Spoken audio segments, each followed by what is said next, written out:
যাক আমরা আজকের ভিডিওতে দেখামো যে কোর কাটিং দিয়ে যে হোল করছি ওই হোলের তলাগুলা দেখামো যে কি কিরকম ধরনের হয়েছে।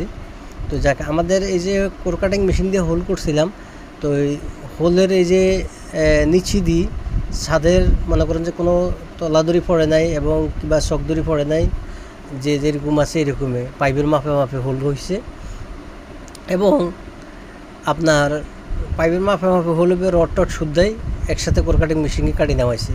এই যে দেখেন বোল্টগুলা একদম সুন্দরভাবে নিখুঁতভাবে আপনার রড টড শুদ্ধে কাটি নামানো হয়েছে।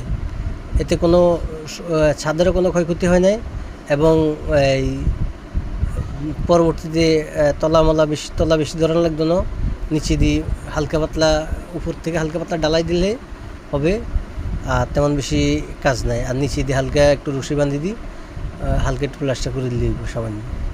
যাক আমাদের ভিডিওটা কেমন হয়েছে কমেন্ট করে জানাবেন।